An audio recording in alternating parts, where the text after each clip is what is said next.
A good part of the effort to make this Earth Day a success was concentrated, of course, in the major population and pollution centers. We have a report on several of the big cities, beginning with Robert Shackney in Boston.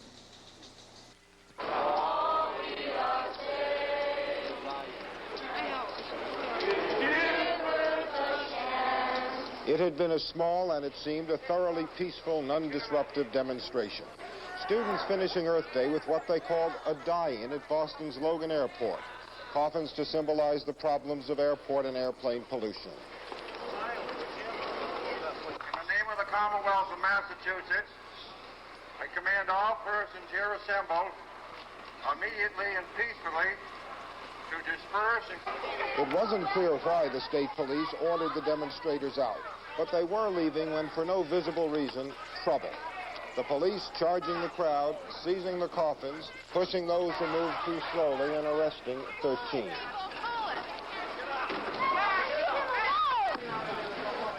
There had been talk in advance of crowds of thousands, of attempts to disrupt the airport, but that didn't happen. This crowd, just a few hundred, had seemed orderly and non-violent. So uncalled for, no chance was given. People were trying to get up. They were really trying, and they didn't give them a chance. The kid was right about the door. Earth Day in Logan Airport. Police arrests disorder. Robert Shackney, CBS News, Boston. For 2 hours, fashionable Fifth Avenue was off-limits to automobiles and became a crowded pedestrian mall. Autos were banned on busy 14th Street, too, and thousands of persons jammed into Union Square to attend an Earth Day rally. The square hadn't looked this clean in years, with volunteer help doing the sprucing up. It was a fun day for many school-age youngsters participating in their very first demonstration. There were dozens of exhibits, including this block-long air bubble, to prove how quiet it can be in a busy city.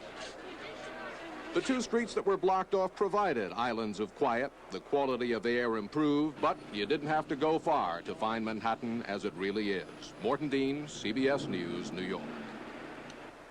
Welcome, sulfur dioxide. Hello, carbon monoxide. In terms of air pollution, Chicago ranks close to the top nationally, which isn't much to sing about, but that they did at a mass rally in the Loop to mark Earth Day. Over 4,000 persons came to listen to the singing and the speeches, much less than what was expected. Among the recommendations to improve the environment, the establishment of pollution courts to quickly try offenders, and the elimination of the internal combustion engine, a suggestion no doubt aimed at purifying the city's often choking atmosphere.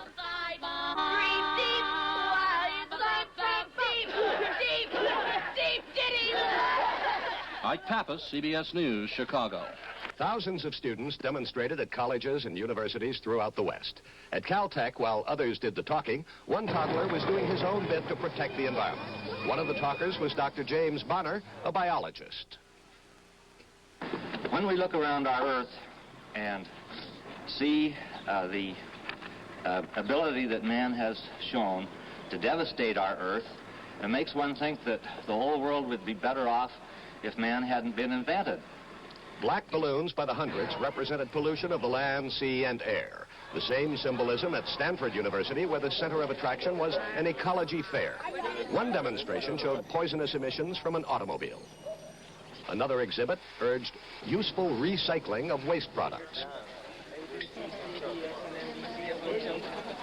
And yet another called for population control. Several thousand Stanford students turned out to hear, among others, a television star whose sponsor sells detergents, Eddie Albert. The information is, let's look at each other with respect and recognize that the gross national product is the love affair we've had with that is idiotic. That man is the important thing, and that this Earth is the important thing. This tiny little ball has only got so much oxygen, so many acres of earth to live off of, so much water, so much metals that we need to survive. And if we louse it up, if we throw it into the sea, if we ruin it, we're dead. Another speaker who vowed as a college girl never to bear children and who works now with Planned Parenthood, Stephanie Mills. I think that it's terribly important for us to begin to involve ourselves in politics so that we can turn the system around. If we got together to dump Nixon, we might end up with nothing, but I think that may be worth a try. Obviously, this administration is being utterly hypocritical in its attempts to deal with environmental pollution. Obviously. $1 billion a year is what Walter Hickel is talking about spending cleaning up water pollution. Now, 80 times that is what we're spending to defoliate Southeast Asia and to incinerate Southeast Asians. This has got to come to a halt. At UCLA, the crowd was thin. Those who were there heard a school teacher and her fourth graders sing about pollution.